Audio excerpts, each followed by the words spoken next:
여러분 안녕하세요. 반갑습니다. 여러분과 함께 화학 공부하는 홍성대 선생님입니다. 자, 우리 이번 시간은요, 화학과 우리 생활 두 번째 시간입니다. 바로 탄소화합물의 유용성에 대해서 한번 알아보고자 합니다. 우리 주변에는 정말 많은 탄소화합물, 다양한 탄소화합물이 존재를 하는데요. 이러한 탄소화합물이 얼마나 우리한테 유용하게 사용되고 있는지를 살펴본다고 보시면 되겠죠.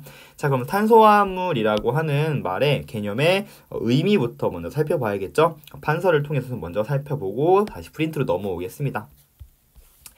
자, 탄소화합물이라고 하는 말의 의미는 뭐냐면 여기 적혀 있지만 탄소화합물은요 바로 탄소를 골격으로 해서 주변에 수소나 산소, 질소와 같은 서로 다른 원소들이 결합되어 있으면 우리는 그 물질을 탄소화합물이야 라고 얘기를 합니다. 자, 이러한 탄소화합물은 조금 더 넓은 범위의 개념이라고 생각하시면 되고요. 그 안에 보니까는 탄화수소라고 적혀 있죠. 자, 이러한 탄화수소는요, 탄소와 수소로만 이루어진 물질이야 라고 얘기하시면 됩니다. 그래서 CXHY, 즉 탄소와 수소가 몇 개가 결합되어 있는지 모르겠지만 이런 식으로 탄소와 수소로만 결합되어 있는 물질을 우리는 탄화수소라고 부른다 라고 보시면 되겠습니다. 자, 우리는 이제 탄소화합물과 탄화수소 중에서 이 두 가지 중에서 이제 몇 가지를 좀 암기하고 그들의 특징을 조금 기억하고 있으면 되는데요. 자, 먼저 탄화수소 같은 경우는 어떤가요? 탄화수소는 우리 세 가지 정도 대표적인 탄화수소를 선생님이 좀 소개를 할 예정에 있고요. 탄소화합물 같은 경우는 조금 더 넓은 범위의 탄소화합물은 우리 네 가지 정도는 기억하시되 플러스 알파로 두 가지 정도를 조금 더 기억해 주신다면, 그러니까 총 6가지 정도 기억해 주시면은 여러분들 완벽하게 공부하셨다고 보시면 되고요. 아, 난 도저히 못하겠다 그러면 4가지와 우리 3가지 해가지고 7가지 정도를 반드시 기억해 주시면 되겠습니다. 알겠죠? 자, 그런데 우리 주변에 이렇게 탄소화합물들이 다양하게 존재할 수 이유는 뭘까요? 존재할 수 있는 이유는 뭘까요? 자, 바로 탄소의 특징 때문입니다. 탄소화합물은 정말 다양한 물질들이 존재를 하는데요. 자, 이때 탄소라고 하는 친구의 의미 때문이에요. 성질 때문인데 뭐냐? 탄소는요, 원자과 전자수가 4개를 가지고 있어요. 이게 무슨 뜻이냐면, 탄소는 14족이야. 14족이기 때문에 원자과 전자수, 즉 가장 바깥 껍질에 전자가 4개 있단 말이야.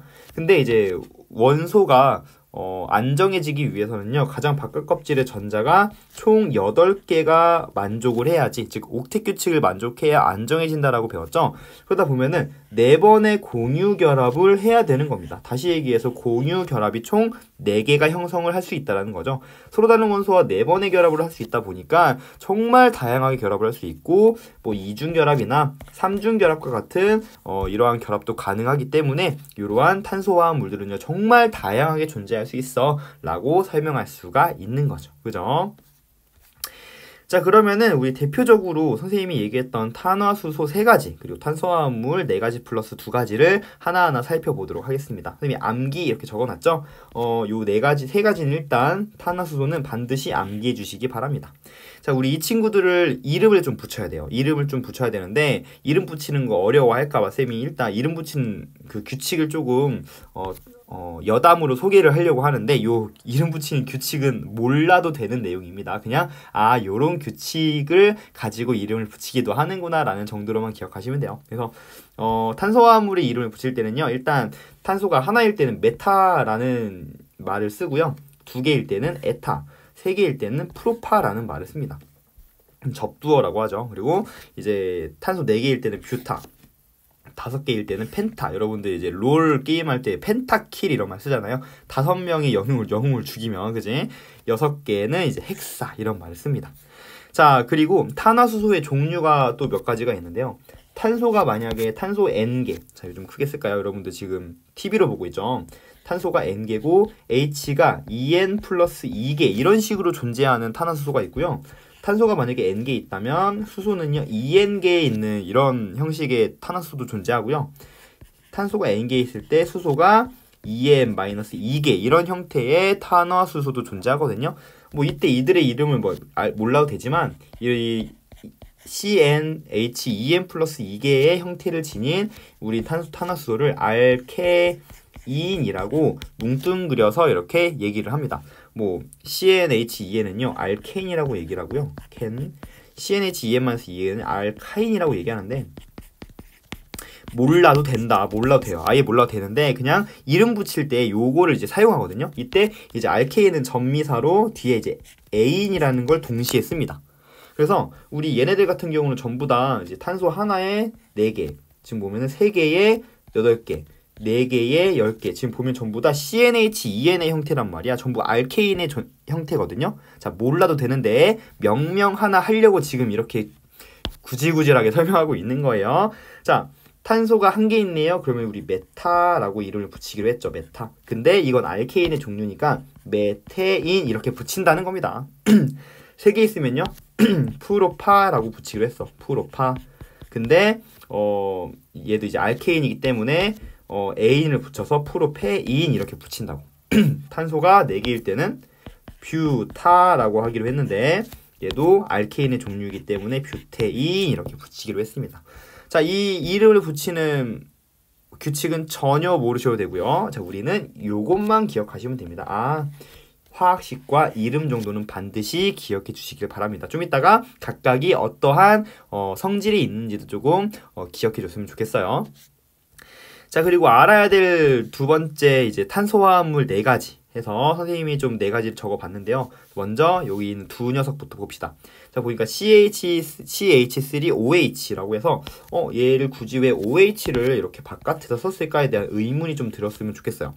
역시 마찬가지 C2H5OH 왜 굳이 이렇게 OH를 따로 썼을까? 얘네들은 탄소 하나에 수소 4개 있죠. 3개에다가 하나 있으니까, 그지? 그러면은 4개에 O 이런 식으로 쓰면 되는데, 그지? C2H6O 이런 식으로 쓰면 되는데 왜 굳이 OH를 때려 썼을까? 자, 많은 친구들이 이렇게 OH를 따로 세서 쓰면 어떻게 생각을 하냐면 우리 통합과학 열심히 공부했던 친구들은 이렇게 얘기합니다. 선생님, 이거는 분명히 물에 녹아서 OH-를 내놓는, 즉 수산화 이온을 내놓는 염기성 물질일 거예요 라고 생각을 하는데 그렇게 생각하시면 여러분 절대로 안 됩니다. 안 돼요. 요거 둘 다 중성이고요. 좀 이따가 왜 OH라는 지금 얘기할게요. 이러한 OH라고 하는 건요, 우리 이제 탄소화합물에서 성질을 나타내는 작용기라고 얘기하거든요. 이런 거 이제 탄소화합물의 성질을 공통적으로 나타내는 이제 원자탄 이런 거 작용기라고 부르는데 이 작용기의 이름을 우리는 하이드록시기라고 불러요. 이 작용기의 이름이 멋있죠. 하이드록시기. 그래서 이러한 하이드록시기를 가지고 있는 공통적인 애들을 우린 뭐라고 얘기를 하냐면 이러한 애들을 알코올이라고 얘기합니다. 알코올. 그래서 이렇게 OH가 달라붙어 있는 탄소화합물은요, 우리 하이드록시기가 붙어 있는 알코올이다라고 크게 분류할 수 있다라는 내용. 그렇지? 그래서 이 친구의 이제 구조식은 어떻게 생겼냐면 CH3 같은 경우는 탄소 하나당 수소가 이렇게 3개. 그럼 탄소 하나 이제 결합 한번 더 해야 되잖아. 산소가 결합돼 있으면서 이런 식으로. 얘도 마찬가지 CH3에다가 이렇게 에다가 탄소가 하나 더 있죠. 거기에 이제 OH가 이렇게 달라붙어 있는 이러한 형태가 바로 알코올이고요. 이 친구는 우리 탄소가 하나 있잖아요. 그럼 우리 메타 이렇게 부르기로 했죠. 메타. 근데 메타인데 지금 보니까 알코올 같은 경우는 끝에다가 O를 써줘요. 그래서 얘는 메탄올 이렇게 쓰고요. 그리고 얘 같은 경우는 탄소가 2개 있잖아. 그럼 에타 이렇게 쓰기로 했는데 보니까는 뭐가 있어? 에타라고 쓰기로 했는데 우리 근데 이제 알코올의 종류다 보니까 O를 쓴다고 했죠. 그래서 얘는 에탄올 이렇게 명명을 합니다. 우리 에탄올 같은 경우는 어디에 씁니까? 그쵸, 우리 손소독제. 얘는 손소독제 이런 데 사용을 하고요. 또는 술의 주성분이 되죠. 성분. 자, 메탄올 같은 경우는 공업용으로 많이 써요. 이거 먹으면 절대 안 됩니다. 이거 눈 실명된다고 하거든요. 그래서 메탄올 같은 경우는 소독제나 술의 주성분으로도 거의 사용하지 않는다라는 거. 그래서 탄소화물에 OH라고 하는 작용기가 붙은 하이드록시기가 붙은 알코올에 대해서 한번 알아봤다고 보시면 되겠습니다. 자, 옆에 두 녀석은 또 뭐가 있냐면 이번에 우리가 눈여겨봐야 될 작용기는 바로 요 친구입니다. 요 친구. COOH. 얘도 역시 마찬가지 요 친구. COOH. 자, 이러한 COOH라고 하는 성질을 나타내는 그 탄소화합물의 성질을 나타내는 작용기. 그리고 우리 뭐라고 부르냐면요. 얘도 멋있어, 이름이. 카복실기. 이름이 너무 멋있죠. 화학은 이렇게 멋있는 이름들을 외우고 있으면 너무 이제 그 자신감이 이공계적인 자신감이 이게 뿜뿜 솟아오르는 거죠. 이러한 작용기를 우리 카복실기라고 하고요. 이러한 카복실기를 가지고 있는 이러한 물질을 통틀어서 우리 뭐라고 부르냐면요. 카복실산이라고 부릅니다. 이 친구들 아까도 얘기했지만 굳이 이렇게 쓴 이유가 있어. 원래는 탄소 하나에 수소 몇 개야? 2개에 산소 하나. 또는 얘는 탄소 2개에 수소 4개에 산소 2개 이렇게 쓰면 될 것을 굳이 COOH라는 작용기를 눈에 보이게끔 썼잖아요. 이런 이유는 뭐냐면 이 COOH의 특징 때문이죠. 이 친구의 구조식이 어떻게 생겼냐면 수소가 이렇게 있고요. 탄소는요. COOH가 이런 식으로 산소와 탄소가 이중결합되어 있으면서 이렇게 존재를 합니다. COOH 바로 요걸 우리는 카복실기라고 부른 겁니다. 옆에 있는 이 친구도 CH3니까 이렇게 탄소는 총 4번 결합해야 된다는 거. 그러면서 COOH 이렇게. 지금 선생님이 여러분 혹시 헷갈릴까봐 다시 그릴게요. 자, 얘는 COOH 이런 식으로 COOH 여기도 역시 마찬가지 COOH 이 친구가 바로 카복실기다. 해서 얘는 뭐라고 이름을 붙이냐면요. 얘는 폼산이라고 부르고요. 폼산. 얘는 관용명을 써요. 그리고 얘는 아세트산. 뭐 관용명 이런 말도 잘 몰라도 돼요. 아세트산 이 말만 좀 알면 돼. 이렇게. 우리 아세트산은 많이 들어봤죠. 자, 이 친구들을 모두 산이라고 명명하는 이유는 뭐냐면 얘 물에 녹아서 H+를 내놓는 물질이다. 그래서 아세트산 같은 경우는 우리 주로 어디에 씁니까? 우리 식초의 주 성분으로 쓰죠. 그래서 우리 신맛을 나타내잖아, 그지? 아세트산 같은 경우는 CH3COOH가 물에 녹으면요. CH3CO-와 H+ 이런 식으로 이온화가 되니까 이게 바로 산성을 나타낸다. 그지? 그래서 아세트산이라고 부르는 거고요. 이 폼산 같은 경우는 우리 이제 개미산이라고 불리는데요. 곤충한테 물리면 이제 피부가 따끔거리고 하잖아요. 이때 그 따끔거리는 이유는요. 개미나 벌에서 나오는 폼산 때문이에요. 벌레에서 나오는 산성 성분이라고 생각하시면 되고요. 얘도 역시 마찬가지 물에 녹으면 어떨까요? COOH가 물에 녹으면 HCO-와 H+ 이런 식으로 이온화가 되겠죠. 이 H+를 가지고 있다라고 를 통해서 산성이구나 라는 걸 알 수가 있습니다. 자, 이렇게 4가지 탄소화합물을 봤고요. 자, 보시면은 좀 표현하는 방식들이 좀 달랐어. 지금 보니까는 아까 전에 선생님이 OH 이렇게 하이드록시기나 COOH 이렇게 카복시기를 눈에 보이게끔 성질이 볼시 눈에 보이게끔 나타난 화학식 이런 거 시성식이라고 부르고요. 그냥 원자의 종류와 개수를 모두 표현한 원자의 종류와 개수를 모두 표현한 식을 우리는 분자식이라고 하는데 그냥 이렇게 분자식으로 쓰면은 쓸 수도 있다는 거죠.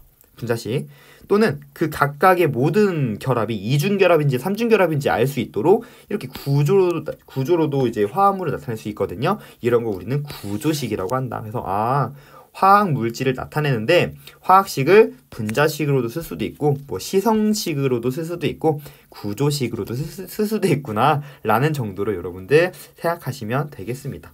자, 일단 이 정도의 개념은 미안하지만 조금 많은가요?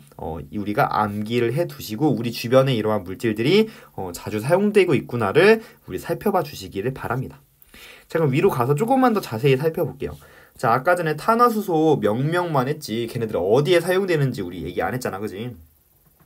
자, 메테인 같은 경우는요 우리 주로 어디에 쓰냐? 바로 Liquefied Natural Gas, 즉 LNG 가스의 주성분으로 씁니다. Liquefied 액화 내추럴 천연 가스 해서 액화 천연 가스는요 우리 주로 어디에 쓰냐? 얘 같은 경우는 우리 도시가스의 주 원료로 사용하는 것이 바로 LNG LNG 가스가 되는 거죠. 자, 메테인 같은 경우 우리 어떻게 생겨 먹었냐면 이렇게 생겼어요. 탄소가 중간에 있고요. 수소가 이런 식으로, 그리고 이런 식으로 요렇게 그래서 지금 선생님이 뭘 그린 거냐면 삼연체 구조를 그린 거야. 우리 옛날에 규산염 삼연체 했던 거 기억나죠? 그런 것처럼 이런 식으로 삼연체 구조, 가운데에 이렇게 탄소가 포함되어 있는 삼연체 구조를 하고 있구나 라고 하는 거. 삼연체 구조. 삼연체 구조를 하고 있다. 정삼연체라고 얘기를 하죠. 자, 그리고 얘네 같은 경우는 이렇게 연료로 사용할 수 있는 이유는 뭐냐면 CH4 이런 애들은요 이제 산소 기체랑 반응시키잖아. 그럼 탄소는요 이산화탄소가 되고요, 수소는 물이 됩니다. 이렇게. 그러면서 요거 이제 화학 반응식 맞추면 이렇게 나오긴 하는데, 이렇게 탄소는 이산화탄소가 되고 산소는 물이 되면서 이렇게 완전 연소 된다고 하죠. 완전 연소가 되면서 엄청난 양의 열 에너지를 내뿜습니다.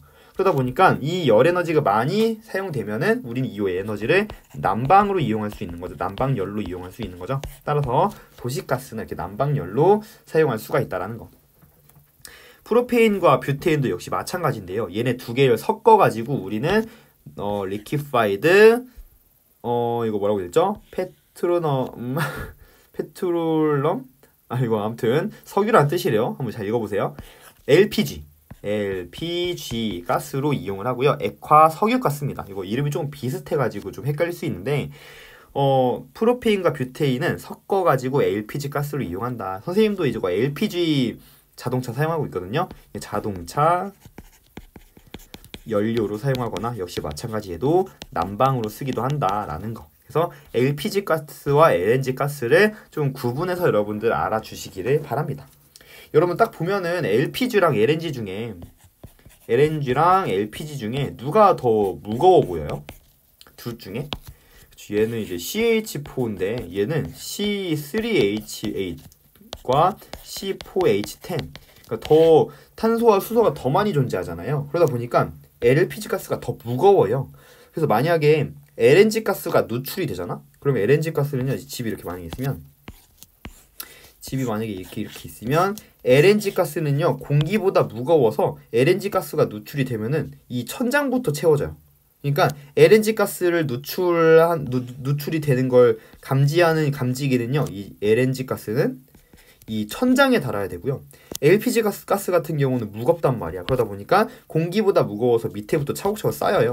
그래서 LPG 가스가 누출되는 걸 확인하기 위해서는 이 밑에다가 LPG 가스의 감지기를 놔줘야 우리가 누출됐는지 안 되는지 여부를 확인할 수 있다. 만약에 LPG 가스의 누출 그 감지기를 위에다가 이렇게 달아버리잖아요. 그러면은 밑에부터 꾸준히 쭉 쌓여서 결국에 모두 다 채웠을 때 누출기가 딸랑딸랑하고 움직이는 거야, 경보기가. 그러면은 의미가 없겠죠, 그죠? 그러니까 이런 식으로 이들의 무게 질량에 따라서도 우리가 누출기를 위나 아래쪽에 다를 수 있다라는 이 정도의 우리 상식은 알아두시면 되겠습니다. 알겠죠? 자, 아까 얘기한 탄소화합물 알코올과 그리고 뭐 얘기했냐면 그리고 카복실산에 대해서 얘기를 했죠. 밑에 카복실산이라고 안 써있네요. 자, 이렇게 OH를 가지고 있는 친구를 우리 알코올이라고 했고요. 아까 얘기했던 메탄올 봤고요. 에탄올도 봤습니다. 각각이 어디에 사용되는지도 선생님이 간단하게 얘기를 했죠. 자, 이러한 메탄올 같은 경우는요, 여러분 이제 폼알데하이드를 형성하기 때문에 우리가 절대로 먹지 말라고 하는 건데요. 이 메탄올이 산화되면, 우리 산화된다는 건 산소랑 결합하거나 수소가 떨어져 나가거나 아니면은 전자가 떨어져 나가는 걸 의미했잖아요. 근데 우리 이제 산소와 수소의 입장에서 본다면 지금 여기서 수소 두 개가 떨어져 나가면 얘가 되는 거란 말이야. 이렇게 이런 물질이 되면요, 이렇게 COH라는 알데하이드 이름 너무 멋있죠. 이러한 작용기를 가지고 있으면 이름까지는 몰라도 됩니다. 이거 그냥 선생님이 아까 기억하라는 네 가지만 기억하시면 되는데, 이건 추가적으로 얘기한다면 알데하이드기는요 굉장히 독성이 있는 물질이거든요. 그래서 포름알데하이드는 이거 물에 희석을 하면은 포르말린이라는 물질이 되는데, 몰라도 돼? 포르말린이라는 물질이 되는데, 여러분들 영화 괴물 첫 장면이 뭐냐면 그 과학자들이 한강에다가 이제 뭔가 되게 우두머리 외국의 과학자가 우리나라 한국의 이제 새끼 과학자한테 얘기를 합니다. 야, 이거 포르말린인데 이거 날짜가 제대로 안 적혀 있네? 요거 그냥 전부 다 폐기 처분해. 얻다가 한강에다 버려 라고 얘기를 합니다. 근데 우리나라 그 새끼 과학자는 뭐합니까? 야, 이거를 이게 한강에다 버리면 독성 있는 물질인데 괜찮냐고, 안 된다고 얘기를 합니다. 근데 그 우두머리 과학자가 얘기해요. 야, 어차피 한강 물 많기 때문에 자정작용으로 금세 다 희석될 거야. 걱정하지 마. 그냥 버려. 명령이야. 이렇게 얘기합니다. 그래서 어쩔 수 없이 그 새끼 과학자는 포르말린 한 20병 정도를 전부 다 까가지고 그냥 한강에 투여를 해버리죠. 그래서 이것 때문에 뭐가 나왔다. 괴물이 탄생을 했다. 요런 이제 컨셉으로 진행됐던 영화 괴물이었어요. 이 포르말린은 어디에 사용을 하냐면 우리 그 생체 표본 있죠. 생체 표본. 굉장히 독성이 강하고 방부성이 강하기 때문에 방부제로 사용하기 때문에 우리가 생체 표본, 그러니까 썩지 않게 도와주는 거죠. 그래서 이렇게 막 개구리나 이런 것들 이렇게 해부에 시켜 놓은 다음에 그 포름알데하이드 액체에다 넣어놓으면 영원히 존재하는 그러한 물질에 사용하는 것이 바로 포르말린 또는 포름알데하이드라는 거. 얘네 같은 경우는 주로 어디에 쓰냐면 우리 이제 접착제로 씁니다. 접착제로도 써요. 그치? 근데 이렇게 우리가 접착제로 쓰면 참 좋은데 이 물질이 실내 인테리어 이런 거에 많이 사용되다 보니까 또 선생님이 안 좋은 성분이라고 했잖아요. 그래서 얘는 세집 증후군을 일으키는 물질이 됩니다. 그래서 선생님이 이거 수행평가하기로 했는데 우리 이제 화학물질의 양면성이라고 해서 우리가 접착제로 사용하기 위해서 개발된 이러한 물질이 굉장히 독성이 발견되면서 세집증후군까지 일으키기도 한다라는 내용들, 이런 내용들이 바로 이제 화학물질의 양면성이거든요. 여러분들도 한번 어떤 우리 주변의 물질들이 우리가 원해서 우리의 삶을 이제 윤택하게 만들기 위해서 사용되는 화학 물질이지만 그 내면에는 또 환경 오염을 시킨다거나 우리 건강을 위협하는 물질일 수 있다라는 화학 물질의 양면성에 대한 내용을 한번 조사해 보는 내용을 수행평가로 진행할 예정이 있습니다. 자, 아무튼 자, 그리고 여기에서 이제 폼알데하이드가 또 이제 산화돼서 산소 하나가 달라붙으면 이런 식으로 폼산이 되는 거고요. 아까 얘기했던 개미산, 이런 벌레의 산으로 사용된다라고 보시면 되겠습니다. 산성 성분이라는 거 기억하세요. 자, 메탄올은 중성이죠. 이거 OH-로 떨어지지 않습니다. 염기성 아니에요. 에탄올은 우리 술의 주성분 그리고 소독제로 사용되는 물질이죠. 자, 이렇게 생겨 먹었습니다. 하이드록시기가 붙어 있어요. 그죠? 자, 얘도 역시 마찬가지 산화됩니다. 즉 수소 두 개가 떨어지면요, 이런 식으로 수소 두 개가 떨어져서 탄소와 산소 사이에 이중결합이 생기는 알데하이드 기를 가지고 있는 물질이 되고요. 우리 이 친구 때문에 아버지 어머니께서 술 드시고 다음날 엄청난 숙취에 시달린다고 보시면 되겠습니다. 그래서 간에서 에탄올이 산화되면서 아세트알데하이드가 만들어지면 머리가 깨질 듯이 아프고 구역질이 나고 요런 것게 바로 이런 거 유도하는 게 바로 아세트알데하이드구나라고 보시면 되고요. 또 이제 우리가 이제 아버지 어머니께서 술 드시고 다음날 이게 냄새를 맡아보면 약간 시큼한 냄새가 날 때가 있어요. 그게 왜 그러냐면 아세트알데하이드가 또 산화되면 바로 산소가 하나 달라붙으면서 아세트산이라고 물질이 만들어지죠. 즉 이거 식초의 주성분이라고 했잖아. 이게 혈액에 흐르는 거야. 그래서 약간 시큼한 냄새가 나기도 한다. 아버지 어머니가 어제 드신 에탄올이 아세트산까지 산화가 모두 이루어졌구나 라고 여러분들 생각하시면 되겠습니다. 그래서 얘는 이제 식초의 주성분으로 사용된다라는 거, 이 정도에 대한 개념. 역시 마찬가지 에탄올 여러분 중성물질이라는 거 기억하시고요. 해서 이렇게 해가지고 우리 주변에 있는 탄소화합물들이 이렇게 존재를 하고 그리고 이렇게 사용되고 있다라는 것을 좀 설명해 줬습니다. 자, 프린트로 넘어가서 정리를 해보면요, 우리 얘기했죠. 탄화수소 중에 메테인, 프로페인, 뷰테인 이런 게 있다. 그래서 얘네들 모양 어떻게 생겨 먹었는지 한번 보시고요. 정사면체이고요. 그리고 얘 같은 경우 공기보다 가벼워. 그래서 이게 떠오른다고 했죠. 이제 불에 잘 타가지고 이제 연소되면서 많은 양의 열을 방출해서 우리가 연료로 잘 사용을 한다고 했죠. 그래서 액화 천연가스인 LNG의 주성분이다. 프로페인과 뷰테인 같은 경우 얘는 공기보다 무거워요. 그래서 그리고 이제 불에 잘 타서 또 역시 마찬가지 많은 열을 방출하죠. 많은 양의. 얘는 LNG의 주성분으로 쓰인다. LPG의 주성분 미안해요. 자, 또 탄소화합물 알코올, 이렇게 하이드록시기가 결합되어 있는 물질 알코올이라고 합니다. 얘네 같은 경우는 한 가지 아까 설명을 안 했는데요. 이렇게 하이드록시기, OH기를 가지고 있는 친구들은요. 우리 대표적으로 우리 이 친구 뭔지 알아요? H2O. 그치. H2O 또한 OH기를 가지고 있거든요. 그래서 이렇게 OH기를 가지고 있는 친구들끼리 친합니다. 즉 친수성. 물에 잘 녹는다, 물에 잘 혼합된다 라는 뜻이에요. 그래서 메탄올이나 에탄올은 물이랑 친한 하이드록시기가 달라붙어 있어서 바로 물에 잘 녹는 친구들이구나 라는 걸 여러분들 알 수가 있습니다. 물에 잘 녹는 극성분자야 라고 했지만 극성분자라는 말은 나중에 배울 거니까 물에 잘 녹는구나 정도만 기억하시고요. 뭐 연료전지나 뭐 세척제로 이용된다. 에탄올은 얘도 물에 잘 녹고 이제 과일이나 포도당을 발효시켜서 이렇게 에탄올을 만듭니다. 그래갖고 우리가 술을 만들 때 이렇게 포도당을 발효시키면 이렇게 에탄올이 만들어지는 겁니다. 그죠? 술의 주성분이며 살균 작용해서 소독용 약품으로 사용된다. 아세트산과 폼산은 이제 카복실산의 일종이고 카복실기를 가지고 있는 화합물이죠. 얘네 같은 경우는 이제 아세트산은 이제 산성 물질로 우리 빙초산이라고도 부르기도 합니다. 빙초산. 그리고 폼산 같은 경우는 개미에서 나오는 개미산이라고 불린다 정도의 내용만 기억하시면 되겠습니다.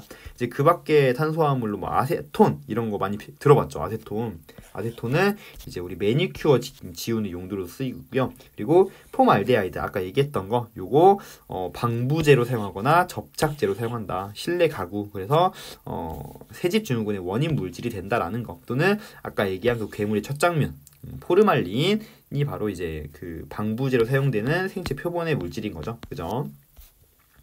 자, 이렇게 해가지고 우리 주변의 탄소화합물들을 좀 알아봤고요. 마지막 플라스틱. 플라스틱이라고 하는 것도 우리 어디에서 만들어지는 거냐면 우리 원유 있죠? 원유 갖다가 원유를 이제 분별 중류에서 나프타라는 물질이 나오는데 이 나프타라는 물질로 플라스틱을 만들기 때문에 이 플라스틱 또한 역시 마찬가지 대표적인 탄소화합물이다 라고 기억해 주시면 되겠습니다. 그래서 우리 대표적인 탄소화합물 오늘 배운 거 플러스 플라스틱도 탄소화합물 그리고 우리 저번 시간에 배웠던 합성섬유 나일론이나 아니면 폴리에스터 이런 것들도 우리 원유에서 우리가 이 친구들을 만든다고 했잖아요. 전부 공통적으로 탄소 화합물이구나 라는 내용으로 반드시 기억해 주시기를 바랍니다. 알겠죠?